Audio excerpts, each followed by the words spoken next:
This is Carol from the STS. This is the Adult Cardiac Upgrade call for version 4.20. Today is Thursday, May 28th, and this call will run from 3 to 4 p.m. Central Time. On the line with me, I have Melinda Offer, who manages the STS Clinical FAQ mailbox. Leanne Jones from STS, Paul Meehan, and Melanie Bent from IQVIA. So today we're going to get started where we left off last time, and we will be focused, our first section will be the mechanical assist device section. So if you wanted to open or turn to, I'm not sure if you printed out the data collection forms, but if you did, that's where we'll get started. And then we'll take questions at the end. I'll see if I can get through the mechanical assist device section, and I think after that we have maybe other cardiac and then the Afib section. The Afib procedural section, so we'll see how far we get. I'd like to get through Afib today, but if we have a lot of questions I'll check the time in about 20 minutes. If we have a lot of questions, then we'll just stop with the section we're on and do questions and then start where we stop for the next time. I'm going to show you this slide in a second, but for right now, we're going to move over to the data collection forms. We're in the mechanical assist device section. This is the form on the right is with the blue highlight. That's the section. This is the form that's posted online for version 4.20. The form on the left with the orangish colored bars here. This is the 2.9 form and changes made from 2.9 to 4.2 highlighted with deletions marked in yellow, new fields marked in blue, and fields that have been moved or captured someplace else are marked in green. I'm going to focus on the form on the right, just so we're not fighting with the yellow highlight. So we have the mechanical assist device section, section L. We capture 4 main things in this section. We capture balloon pumps, we capture Ecmo, we capture temporary assist devices, and we capture ventricular assist devices. The ventricular assist device section down here is intended for long-term devices that are implanted with an intent to use that device long-term. We'll clarify what long-term is, but typically what we look for long-term devices are things that the patient could go home on. And we'll clarify that as we get more into the question section. But usually long-term means that that patient would be able to be discharged with that device. We didn't make too many changes here. We have for Ecmo, we added the Ecmo yes or no, and then for the Ecmo mode, we added the veno-arterial venous, the VAV, as an option. For this section here, the temporary assist device used yes or no, we removed this catheter-based assist device because that isn't always true for these temporary devices that are inserted now. So we just changed it to read temporary assist device used. These are short-term devices. The intent is that this might be something that is placed on the patient if they have a hard time weaning from bypass, or it might be something that they place the patient on after a cath if they have a significant myocardial damage and they need to give the patient's heart a little bit of rest before they take them for bypass surgery. We added the position open or catheter base to clarify if this was an open device or if this was put in maybe through a femoral artery or some type of arterial access. And then the types are still RV/LV or biventricular. And then when inserted is pre-op, intra-op, and post-op. The when inserted for both temporary based assist device, the Ecmo, and I'm not sure about balloon, I don't know about balloon pump, but I know Ecmo and temporary VAD. The intra-op and pre-op timing is used in the risk calculation. So it's important that you capture those correctly. Now, if a patient has a device that is put in pre-op, and then for some reason they have to have something also inserted intra-op, they can't wean from bypass or something like this. Melinda, you may want to step in here before I screw this up, but I believe that what we want to do is we want to show the timing that has the highest risk on the procedure. Or so I think, how would we capture these if we had the Ecmo and somebody was put on it pre-op and then they had to be reinitiated intra-op? Would we capture pre-op or would we capture intra-op for those patients? Well, generally speaking, in a scenario like that, pre-op means that the patient entered the OR with that device. Mhm. So it might be unlikely that they would get another one intra-op, but they might. So I get a lot of scenarios where they have it pre-op and then it's put in post-op, and data managers want to know, well, which category should I put this in? And you always want to put it in the pre-op category if you have that choice, because that plays into the risk model for the balloon pump, the Ecmo, and the assist devices. Great, thank you. Okay, and then we go down into was the patient admitted with a VAD, yes or no? And these are more long-term. I believe what we're looking for here is the long-term devices, and then we get into the ventricular assist device implanted during this hospitalization, yes or no? And then we get into the timing, the implication or the indication for the implant, the type, and the VAD explant. And these are where we're going to capture the devices that are intended for long-term use. And I want to show you on, this is the screen. This is going to be the list of VADs that we have listed in version 4.20. The ones in yellow can be either used as short-term or long-term devices. That's why they're listed in this category, because like the Thortec PVAD or the CentraMag, they can be used as short-term devices. What we're looking here, say a patient is put on a CentraMag and the intent is to wean that patient from the CentraMag prior to discharge. That would be actually a short-term use of the CentraMag. You wouldn't want to capture, we don't want you to capture that in the VAD section if the intent is short-term. If they put the patient on a CentraMag and the patient was discharged with it for outpatient follow-up, that would be a long-term intended use for a long-term device, and you would want to capture those CentraMags then. Melinda, do you have anything to add to that? Yeah, the only thing I would add is that I think that the intent, as Carol was saying, is the important thing here. Is this intended to be a temporary device, or is this intended to be a long-term device?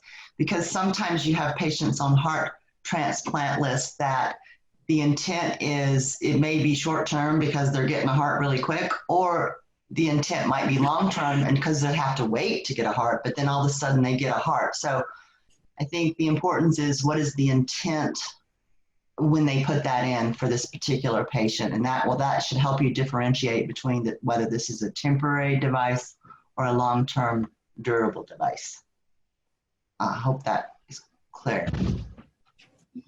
Yeah, sorry, Melinda, you're breaking up a little bit. Okay, I'm sorry. I'll step back from the computer. Okay, but yeah, that's so the intent is the main point, and the main point in capturing VADs is that we want the long-term, the devices that are implanted for the intent is long-term. If you have a question and you're not quite sure how to submit these VADs, or if you even think it should be, if you're having a difficult time determining any of these in yellow that are, if the intent is long or short-term, you can reach out to the FAQ mailbox, and Melinda and I can work with the surgeons and Melinda mainly will work with the surgeons on getting that answer for you. So let me move that guy. Oops, hold on. Uh-oh.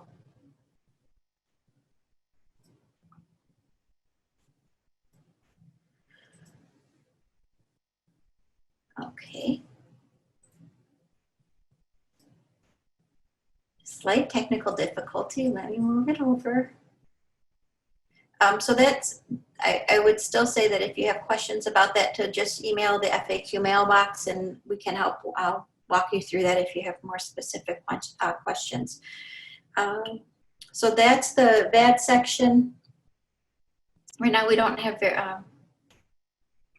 we have about 14 questions in there. I'm not sure that they're all related, but it looks like we can probably go through the next section here and see what we have at the end. It's not a very long section. So, okay, we're gonna go to M, which is other cardiac procedures. And this one we kind of made in version 2.9 and I believe version 2.81, we were double capturing these left atrial appendage procedures. We were capturing it here and I believe we were capturing it here in M1, and then we were capturing it also in M, and as other cardiac AA atrial appendage procedures.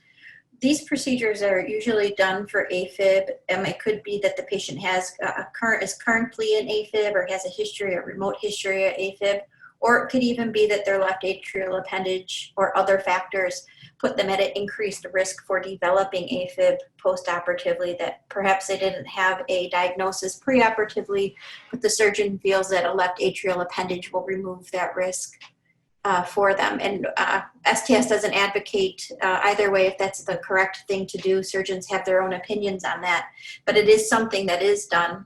So we didn't need to double capture it. So what we did is we moved these left atrial appendage procedures down into the atrial fib section, and we'll get to that in a second. So for other cardiac procedures, not a whole lot of change here. We removed, like I said, the Afib procedure, the epicardial, the intracardiac lesions, the ASD repair.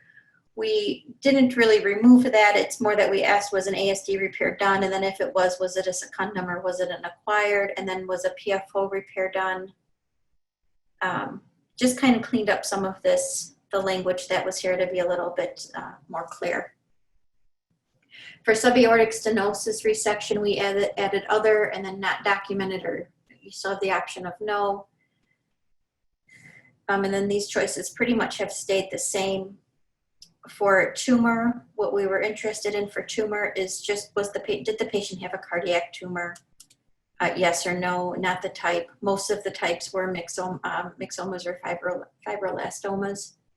And I think I'm in the right section here. So we have tumor, myxoma or fibroblastoma, and then we have the tumor for the cardiac tumors. Vsd repair, we clarified that this is an acquired Vsd repair versus a congenital.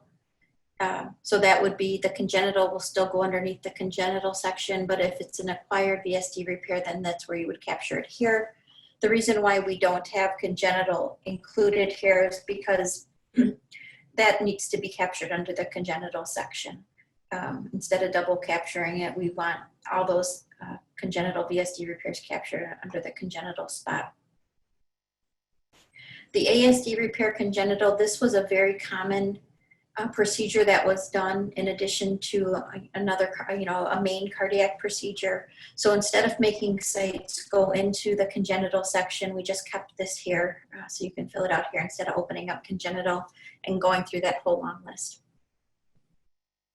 So I think did I cover that section well, Melinda? Do you have anything to add for the other cardiac? No, I think you did a great review. Okay. We have about, I guess, 22 questions in here. Do you think we have time to go through the AFib section, or should we take the questions and start? I would like to get through AFib and start with aorta next time. Okay, well, let's try it. Let's do the AFib and see what we get here. Okay. All right, so again, for the AFib section, this is, you would answer AFib procedure yes up in the operative section. That's going to open M1. All AFib procedures, either as a result of a current diagnosis, remote diagnosis, or a potential postoperative diagnosis, are going to be captured here for atrial fibrillation procedures. So we're going to start off with the left atrial appendage obliteration, and we have epicardial applied device occlusion, the epicardial staple, the epicardial suture, the endocardial suture, and the prior transcatheter device in existence. So if your patient already has something, this may not be an additional procedure if they already have a device. Dr. Badwar wanted us to capture that section here. So even if they have it, you can capture it here if you want. It's not necessary or required to capture these other devices in existence, but it's available if you'd like to capture it. And then we have the left atrial appendage amputation, yes or no. And then the lesion location, we did have quite a few questions in version 2.9. If if lesions were performed both epicardial and intracardiac, how do you capture that? So we've added, we kind of broke this out. It was an intracardiac lesion performed, yes or no, or was an intracardiac lesion performed, yes or no? We combined those choices into harvest codes. We added the option of both or none. And then if anything but none, how was that, how was the lesion cared for? Was radiofrequency applied, or was it a cut and sew or a cryo procedure? And you can select all that apply for that. If it was a radiofrequency, was it bipolar, yes or no? And then was the lesions documented? Now this is a big change from this guy here, where we had these yellow pictures and we had these nice red and blue lines, and you had to try to figure out from your surgeon's notes what happened. What we did is Dr. Badwar, who is one of the leading mitral valve surgeons in the nation, he's on our task force, and he said that this is kind of crazy for data managers to be trying to figure out, and he came up with this left atrial, right atrial, and then what veins, what was performed. And we'll provide much clarity in the training manual on these, and we also are capturing the convergent procedure, Cereses epicardial posterior wall other, as a convergent procedure.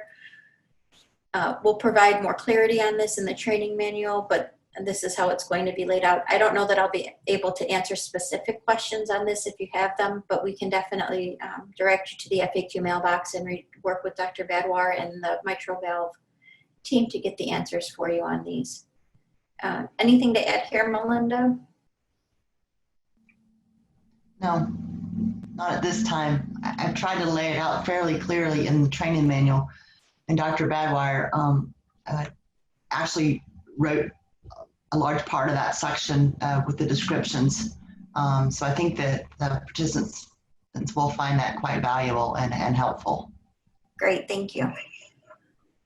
Okay, I think we're going to go on to questions, because when we get to the aorta section, that's going to take up a whole time here. I see some questions in here that are probably, we're going to try to stick to the sections that we just covered, but we can see if we have time to get to some of these other ones. And I guess this one goes back to surgery. So where's protamine coded at surgery? And Melinda, do you have anything to add to that? Do you know that answer? Yeah, that's in the anesthesia module. Great, thank you. So if you participate in the anesthesia module, that protamine is captured there. Otherwise, it is not captured in the operative section or post-operative section for the adult cardiac general form.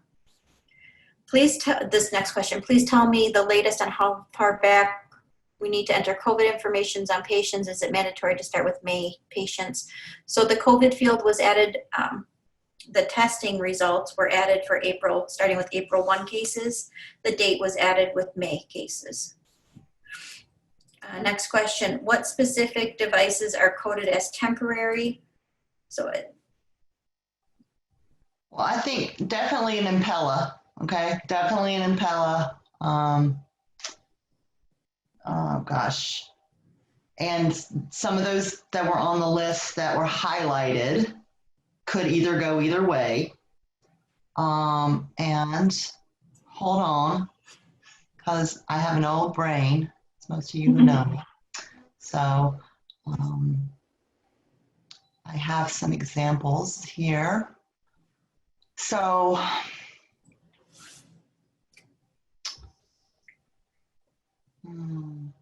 Impella, tandem heart, and then you have the following devices, such as the ones Carol showed that were highlighted: the Ambiomed 5000, Thoratec PAV. Those can go either way. Those are generally short-term devices. Yeah, the Ambiomeds, the Intermax, and the Thoratec PBAD. And the Impellas and the tandem hearts. That's right. And if you're not sure when you're abstracting a case, please submit an FAQ, and we'll be happy. Melinda will be happy to help you with that. Next question: Will it still be a separate sequence if the catheter assist device is inserted pre-op but removed prior to entering the OR? So I don't believe we're capturing those, right, Melinda? If the patient has a, No. No, we don't. We've never captured if it was entered pre-op and then removed prior to the OR. They have to enter the OR with it to be captured as a pre-op device. Correct. Correct, okay. Thank you. Are Ecmo cases that are non-surgical required to be entered into the STS database? No surgical procedure was done on the heart.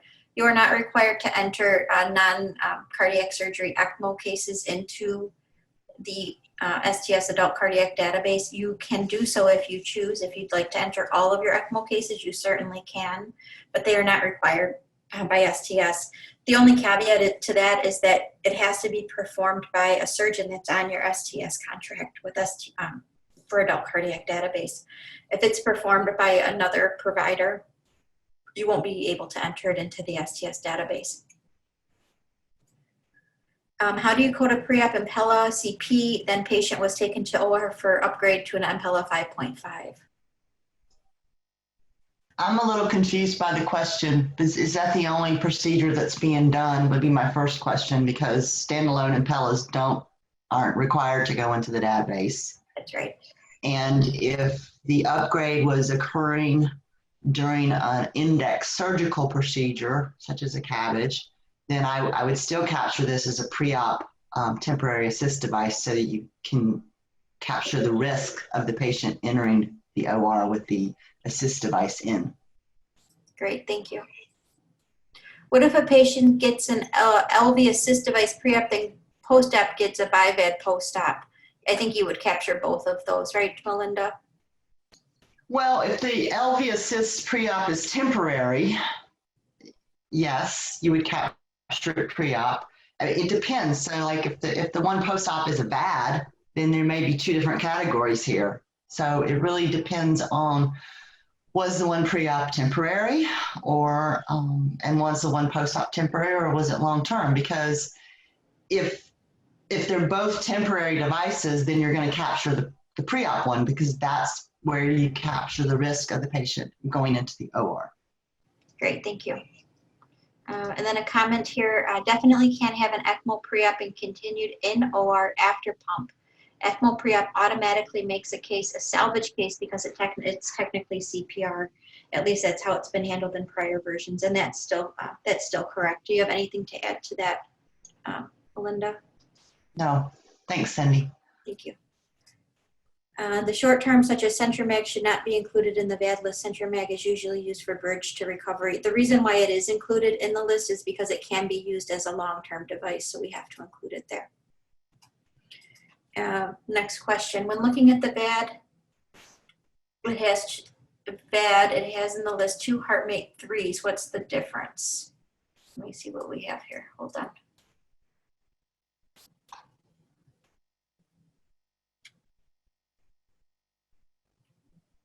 I don't see do you see 2 HeartMate 3s? I see a Thortec HeartMate 3 here. I'm looking. Oh, the implant kit. So there's an implant kit that's that can be captured here that has the whole, if it's just the HeartMate 3 and not the implant kit, you would just capture the HeartMate 3, this 002487. If it's the whole implant kit, you would capture the 106524 model number. Next question, is the temporary assist device only for VADs, or does this include IAB balloon pumps and ECMOs? So the temporary assist device, the VAD, you would only capture temporary VADs. It also includes the, like Melinda said, the Impellas and the Tandem hearts. Tandem hearts, yeah. Sorry, I couldn't think of the name fast enough. This list here, this VAD list, all of these listed here can be used as long-term devices. So these are not to be coded as temporary assist device unless it's one that's highlighted in yellow, which can be used for either short-term or long-term use. Where are temporary VADs are clarified in the training manual with the Tandem hearts and Impellas, and then these other ones highlighted in yellow. Just to clarify, if an LVAD patient has an RVAD placed for post-op RV dysfunction, is that short-term? I think I would have to understand that scenario a little bit better. So he had an LVAD in, he went to the OR, he had an RVAD placed for short-term dysfunction. But you still have the pre-op device that was either short-term or long-term. I'm assuming it was long-term. I don't know, Shelley. I'm running the scenario through my mind and I don't have enough information. And those of you who know me in the FAQ mailbox well know I gotta have lots of information before I answer a question. So maybe, Please give me some more information, Shelley. I'll be happy to help you. thank you. Next question, just to make sure that I understand, if a VAD is placed either intra-op or post-op and the intent is to wean the patient from the VAD, then we would not capture it since it is not intended for long-term use. No, well, you can capture it as the temporary assist device used, and then whatever position was, what type it was, and then if it was placed intra-op, you would capture it here under temporary assist device if the intent was to wean the patient from that device. Next question, are we not collecting primary reason for balloon pump? No, the surgeon said there's no reason to collect the reason for insertion. We collect these usually above in the preoperative risk factors, and we weren't doing anything. This is kind of double duplicating, so no reason to collect it here as well. Next question, standalone VADs intended for long-term do not have to be entered into the ASD if our facility participates in Intermax, correct? That is correct unless it is done in conjunction with a cardiac procedure that is captured in the adult cardiac database.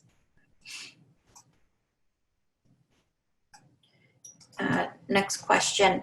Just to clarify, for the ventricular assist device, you only capture them if the intent is for long-term use. So if they put them in, send them to a higher level of care, you would not capture it until it's determined it is for long-term use. You can capture it if it's short-term or long-term use. If it's for short-term use, you're going to capture it under temporary assist device used. If it's for long-term use, you're going to capture it under the ventricular assist device implanted section.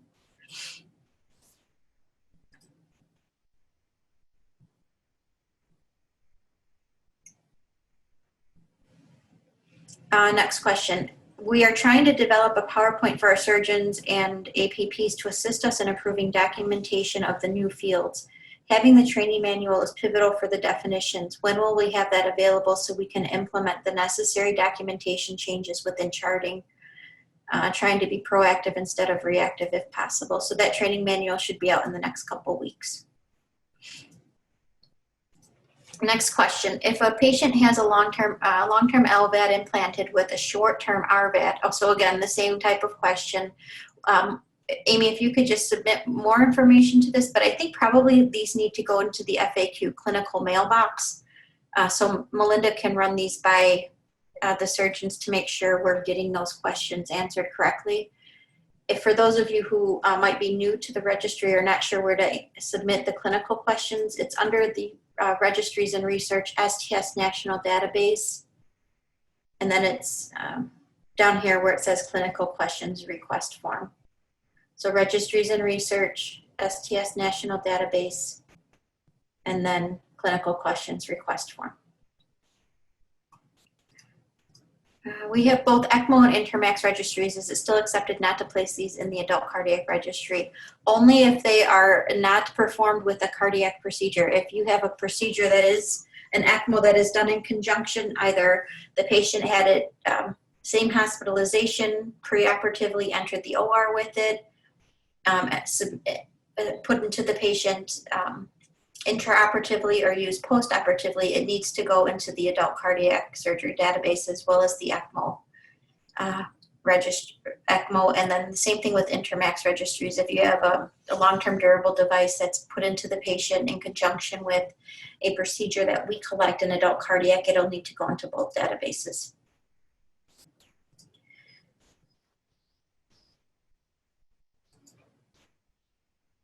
I'm curious why they don't add pericardiectomy or pericardial window in the other category.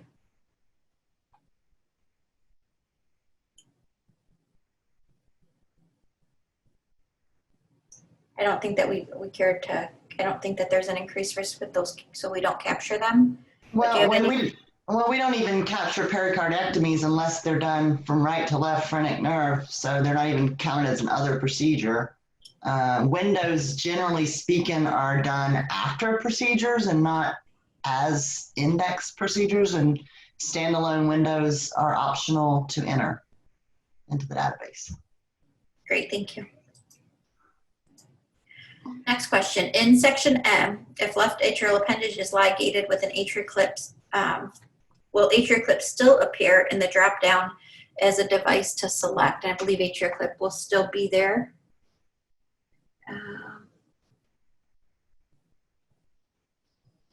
Actually, I guess we're just collecting the UDIs here for left atrial appendage, and you would just select, it's this epicardial applied occlusion device, correct, Melinda? The AtriClip? Sorry, I'm looking for my mute button. Yes, that's correct. Yeah, so you would capture it here as this epicardial applied occlusion device, and you can enter the UDI if it's scanned into your EMR. Section M, do we have to click no for all procs in this section for every patient? No. So section M is if other cardiac procedure, which is up here in the operative section.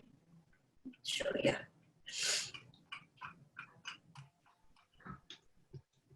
Up here in the operative section, we have other cardiac procedure except AFib. This question here, this APO card, sequence number 2140, is the parent to the sections down in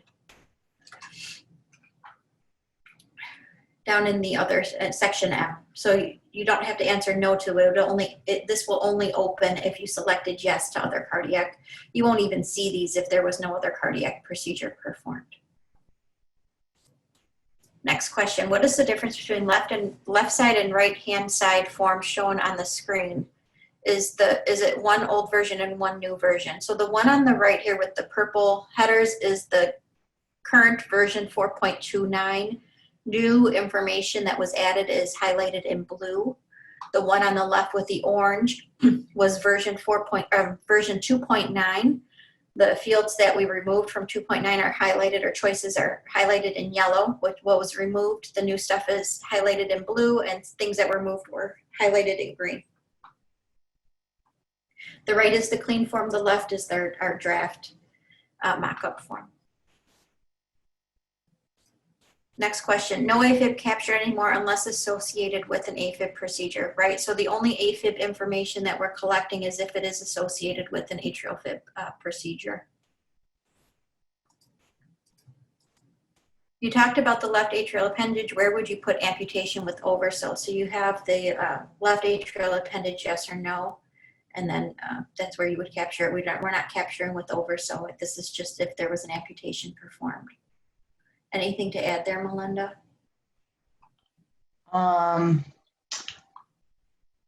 Actually, no, I'm off mute now. I'm thinking. So if it's an amputation, you would just put it there. Yeah, that's the place right there. The and then you can, mm-hmm. Yeah, okay, thank you. A prior transcatheter device like a Watchman, yep, so you could collect Watchmans in this prior transcatheter device in existence.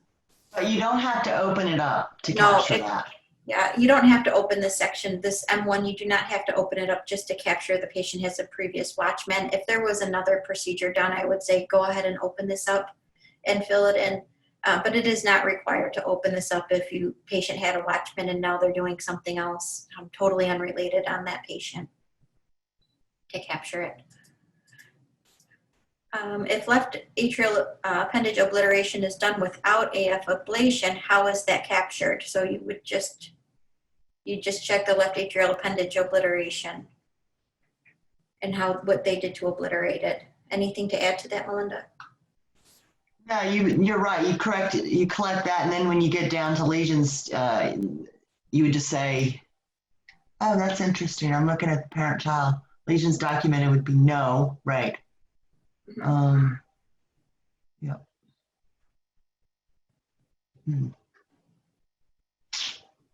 That's the only way to collect it.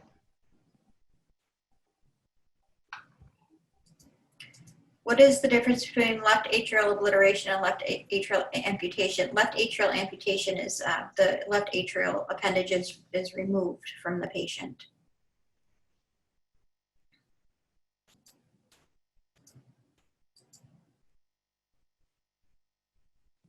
I think I missed what you said regarding a left atrial appendectomy done in conjunction with any procedure, but not with AFib ablation. Do we still capture this? Yes.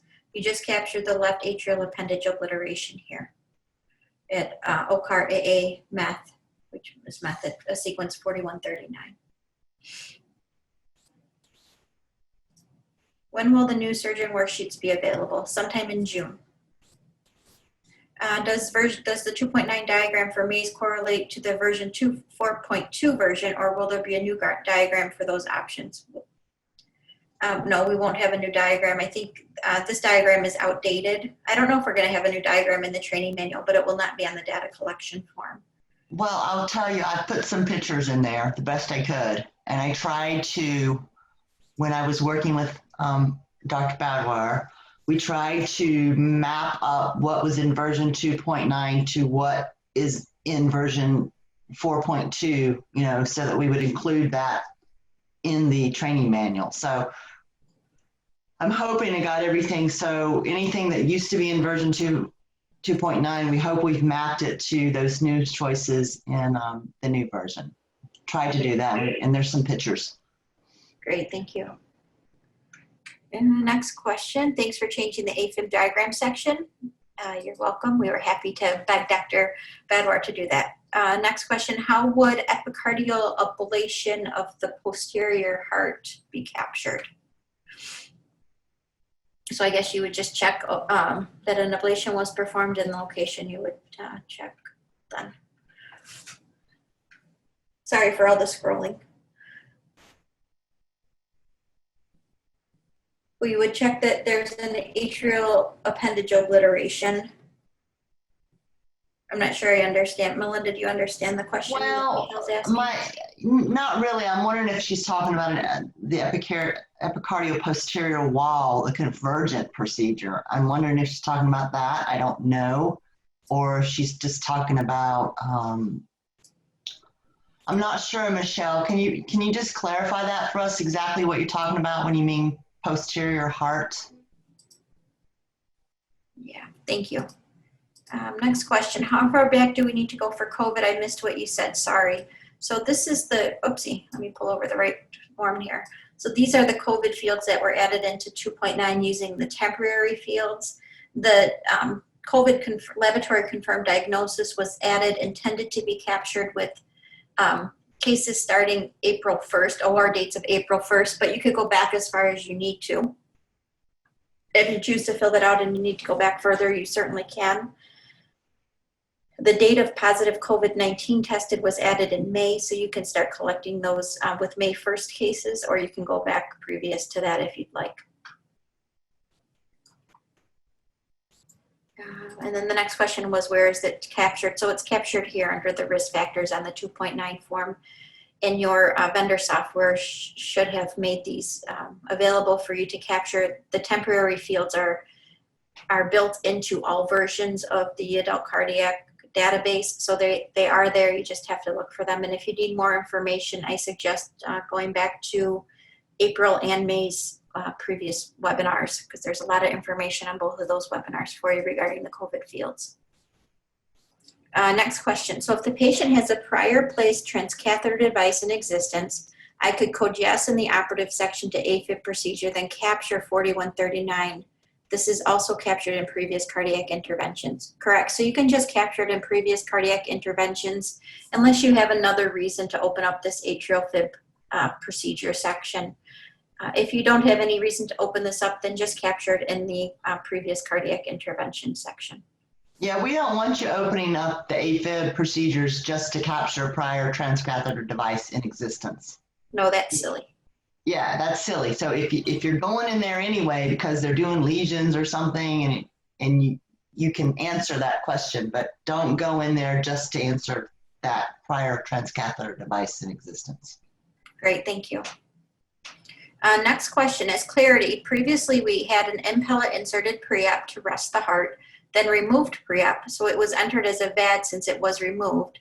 So is it now entered as a temporary? It should not be entered at all unless the patient entered the OR with it. Yeah, and Impellas are not VADs, okay? They're temporary catheter-based assist devices. They should never be coded as VADs. And I think that might be the confusion.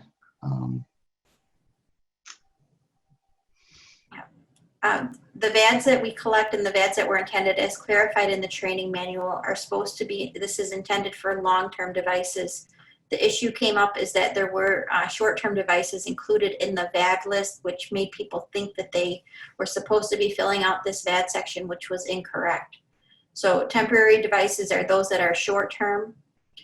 You would capture something like an Impella here for this temporary assist device. You would only capture it though if it was inserted preoperatively if the patient entered the OR with it. If it was removed before the OR enter time, you do not capture it at all. Next question. We are to not enter the UDI manually for valves, correct? Correct. I say don't enter the UDI manually for valves. That's leads to error. If hopefully more sites are starting to scan in the UDIs in the OR and you're able to copy and paste that over from the EHRs into your vendor software. What is the levels of I can never say that word, of decimals for ICU hours and vent hours? And I believe we went out to the hundreds for both ICU and vent hours. I would have to double check the data specs on that. But it was supposed to go up to the hundreds. Right, Melinda? Yeah, I believe so. Well, we'd have to look at the data specs, so I don't know it off the top of my head. This is Paul. Yeah, it's supposed to go out 2 decimal places. Great. Oh, thanks, Paul. Yay, Paul. Yay. Thank you.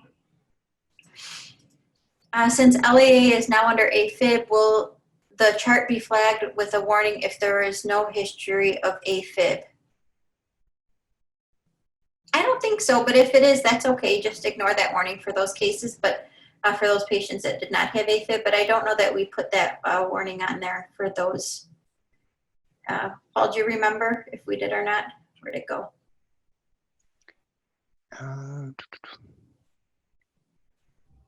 I need to double check on the warnings that the edits and checks that we sent over to the vendors to verify.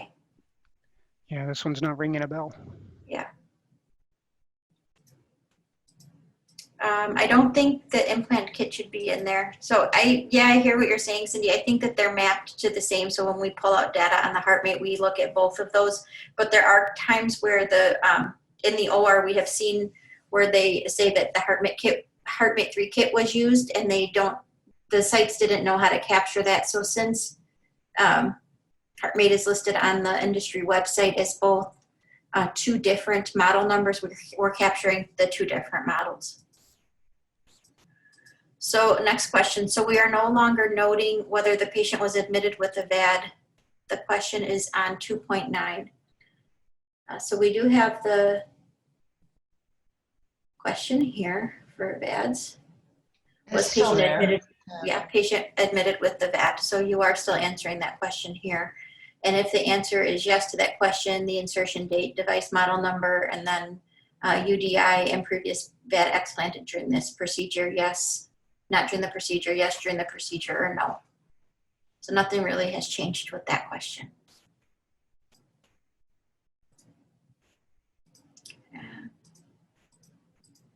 What is in the HeartMate 3 implant kit? How would we know if that was used? It would just be documented that they used a HeartMate 3 implant kit. It's just that the whole implant kit is there, not just the actual VAD. If a balloon pump was inserted pre-op by a cardiologist and not by one of our surgeons, do we capture that? If the patient enters the OR with it, you would capture that here at balloon pump. Yes, definitely.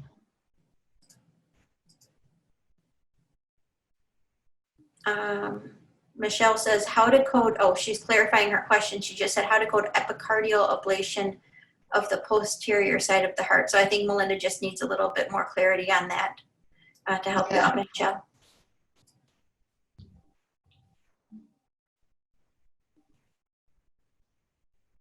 And Pat, I'm not sure of your question. It says, can you tell me how the following VAD would be entered? The 31 French, RIJ, Protect, Duo, RVAD.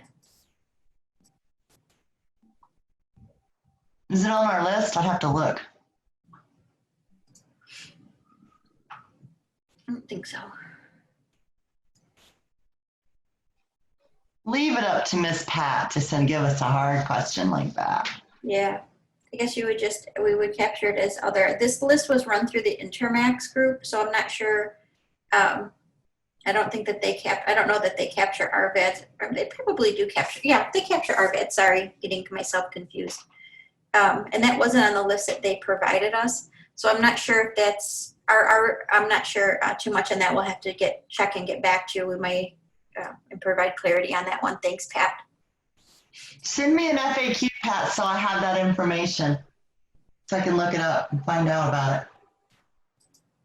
Thank you. If an isolated CABG patient has either a temporary assist device or an Ecmo placed intraoperatively, does this exclude the patient from the isolated CAB category? And I think that depends if it was, placed planned or unplanned due to, if it was placed unplanned due to surgical complication, I want to say that it still keeps it in the isolated category, but let's open up the. I think because they're temporary ECMO, I think they stay in, but I'm not, I got to look at the new PROC ID chart, which Yeah, we don't have the new PROC ID chart. We're still finishing that up with. We're working on it. With DCRI. But this is the PROC ID chart we went over a few times ago. And we have the VAD explant, the VAD implant timing. And I know that I would have to check to see on the. I don't think it affects it, but that's. Yeah, I would have to double check to say for sure, but I guess it doesn't. It would be other.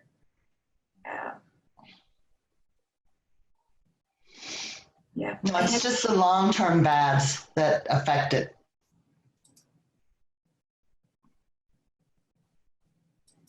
Pericardiectomy is another procedure and is very high risk. We enter ours in the database, so you're welcome to. Yeah, I think we still want these in the database, right, Melinda? But we don't. They're not analyzed and they get captured under other. Cindy, are you capturing yours under other?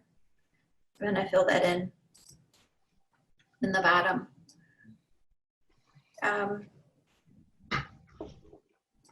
Okay, next question. If a patient is having an elective TAVR in the cath lab and has to have an emergency unplanned CAB performed in the cardiac cath suite, not the OR, is this CABG captured in the adult cardiac database? Yes, it should be captured, and I think you should send that in.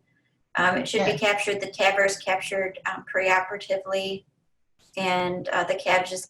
I think we have clarity in the training manual on how to capture these.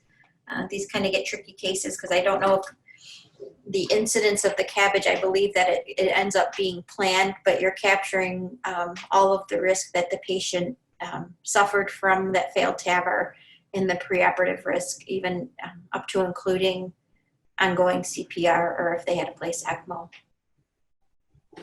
Anything to add to that, Melinda? No, except that Tammy, it's quite laid out in the training manual, but if you want to send me an FAQ and go over it, I'll be happy to help you. Thank you.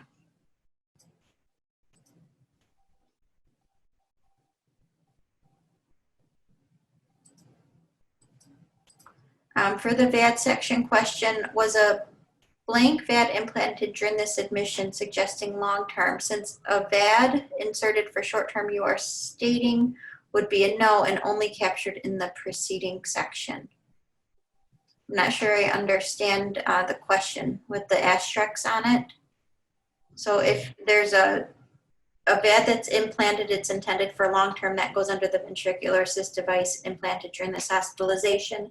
If the intent is that it's supposed to be temporary, then it goes under the temporary assist device used.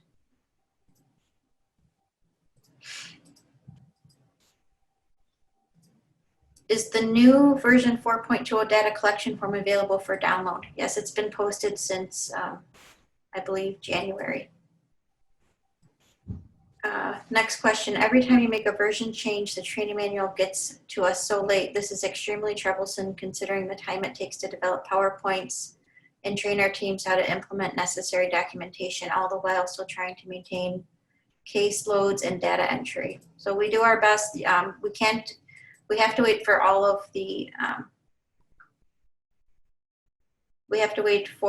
the feedback to come back from the surgeons as we're updating, and we do try to work simultaneously as we're finishing up the data collection form. Having it a month ahead of time, I think, is better than having it on the day of go live or a month after, which has happened in the past. So we'll get it to you as soon as we can. I'll just add a few things. It's almost done, guys, really, seriously. I'm waiting for a couple of responses from the aorta task force. So it's very close, okay? And realizing that we work with volunteer, everybody who works on it, except for myself and Melinda, are all volunteers. So their time is sparse at times, and we try to do our best to get it out as soon as we can. A patient had an Ecmo placed and was decannulated before DOS. I guess it's before date of surgery. Is this captured as pre-op Ecmo? No, the patient needs to enter the OR with that Ecmo.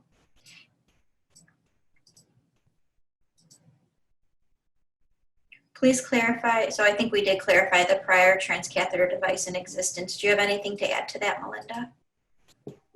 No, but I'll just reiterate it. Don't open up that section just to capture that. I think Dr. Badwire just wanted it there in case people were going into that section and that he could document it if they had it previously. So it's not just, don't go into the section just to document that. Great, thank you. Next question. I always get confused, intracardiac or epicardiac. Can you give some examples? So intracardiac means that they have to make an incision into either the ventricle or the atrium and perform some type of procedure. And their epicardiac means that they do not make, it's not an invasive into the heart muscle, not into the ventricle or atrium. Do you have anything that would clarify that further, Melinda? No, the only thing to add is if at any time they go intracardiac, they actually do an incision, then the whole procedure is intracardiac. So, because it carries a higher risk. Yeah, and now we're capturing, now for this version, for version 4.2, we have capturing both. So in version 2.9, we only had epicardial or intracardiac, and you had to choose which one was the best one to choose. And for version 4.2, we added the option of both, so that if you do have both epicardial and intracardiac, you would choose both, which is automatically going to map on the back end to intracardiac procedures. Next question, are we capturing standalone Watchmans? I believe Watchmans, no, you're not capturing standalone Watchmans in the adult cardiac database. The Watchman procedures are captured in one of the ACC registries. I believe it's the LAAO, but I'm not 100% positive. That's it. Thank you. That's what I was asking. LAA with no AFib is out now. No, you're still capturing the LAA procedures. If the intent for doing this left atrial appendage procedure was being performed to mitigate the risk of atrial fibrillation, you're still capturing that, even if the patient does not have a history of AFib. Dr. Badwire is against that. He said it shouldn't be done, that we shouldn't be doing those procedures just in case, but sites are doing them just in case. So if you are doing it, it's going to get captured here. Is this form the same changes as the draft form given at the data managers meeting in New Orleans, or has it changed more since then? There's probably been some changes on there. The most updated form is located on the STS website. Where do you capture the LA amputations not done for A but done for prophylactically? You capture it in the atrial fibrillation procedure performed section. So what is the answer for the I guess it's supposed to be intra-atrial oversewing for LAA obliteration. So you capture the obliteration, you capture what was done, and I believe oversewing, Melinda, did he say that we would capture one of those as sutures? Yeah, I think it's the endocardial suture. I got it in the training manual. I believe that's what it is as well. Let me look real quick. What's that sequence number? 4135. I'll look in. 4139. Oh, okay, thanks. It is endocardial suture for intra-atrial oversewing. So other? No, I'm sorry, endocardial suture. Oh, yeah, endocardial suture for the oversewing. So it's Yes. this choice highlighted in that darker blue color here. Yes. Where can we find the multicolor highlighted version 2.9 on the left side of the screen? If you'd like to email me at ckrohn@sts.org, I can send that out to you, or send a question in and we'll get that over. I'll send it over to you.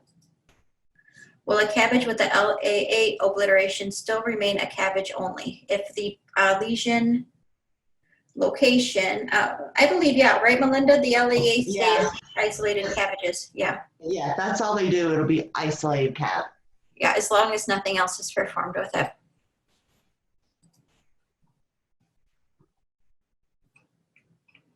We answered quite a few questions so far, so we have about 2 minutes left. We'll see how many more we can get through.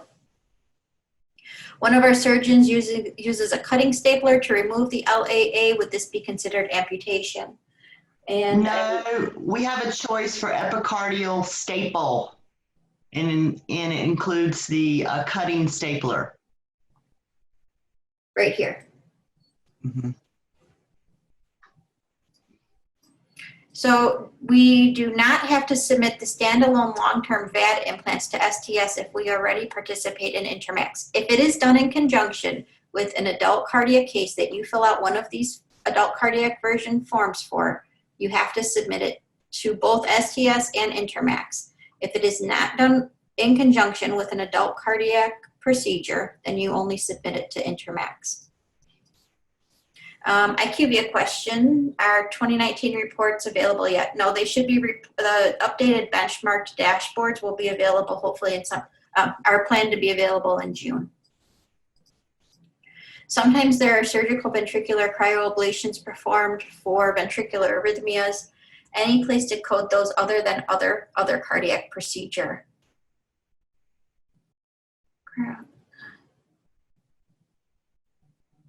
I don't think we're capturing those. Other, it'd be other.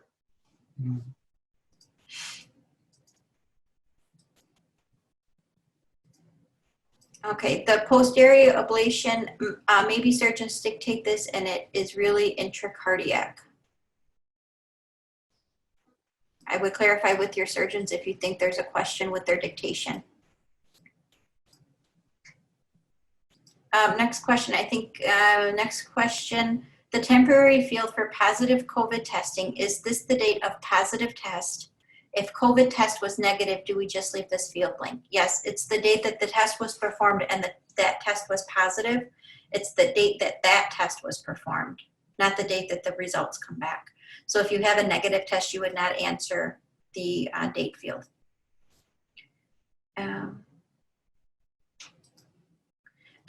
Thank you, Cindy. The temporary assist, just to clarify, the temporary assist device does not change the PROC ID. Next question. I'm sorry, I know you just said this, but I got interrupted. What is the difference between left atrial appendage amputation and left atrial obliteration? The left atrial appendage is completely removed in obliteration. So I guess we're good here. Let me just do one more question and then we can end it and then see if anybody has, Melinda, you have anything to add? Last question. So to clarify, if our system does not allow a cut and paste of the UDI, we leave it blank. Yeah, you can leave it blank. I think it's crazy to ask sites to type in 70 to 120 digits that are both digits, letters, numbers, symbols, and all kinds of crazy things. So the surgeons had agreed that if you do not have this automatically, UDI is one of those fields that vendors are allowed to automatically pull over from your EHRs. If that system is not in place, or your EHR, your surgery team does not scan in the UDI and it's not easily available, in the EHR to be copy and pasted from EHR into the vendor software, then leave it blank. Melinda, do you have anything to add? I guess we're done here. No, just thank everybody for attending. And I said, look for the training manual. It'll be out hopefully by the end of next week. That's what we're hoping. Yeah, we're almost there. Thanks everybody for joining. I hope you have a good rest of the day and doing well. And we'll be getting back to normal as best as we can here pretty soon. So look forward. Oh, I know what I wanted to tell you. Don't go yet. Hold on. These are our next webinars. So we have June 3rd, we have our monthly update data warehouse transition at 2 p.m. Central Time. June 4th, we start our new data manager webinar series. Session 1 is at 2 p.m. on June 4th. Session 2 is on June 11th at 2 p.m. If you are a new data manager, you've been abstracting for less than 2 years, or you feel that this is going to be maybe something that might be a good refresher for you if you've been abstracting longer than 2 years, I highly encourage that you attend these sessions. June 4th and June 11th, there'll be different content, but extremely helpful in understanding how the database works. We will not be covering clinical information. It will be strictly things like, I guess the risk modeling stuff, the data specifications, understanding the different resources that are available. I highly recommend that you join us for those on June 4th and June 11th. And then June 17th is our user group call at 2 p.m. Central Time. And then June 25th will be our version 4.20 walkthrough. We will do the aorta section.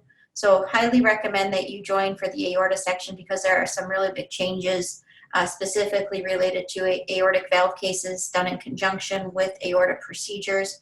And I suggest that if you have data manager friends to pass that along to them so that we can all get on the call together and have a place to ask your questions for the aorta section. So, all right, I think that's all I have. So thanks everybody. I hope you have a good rest of the day and I hope we get to talk soon. Take care.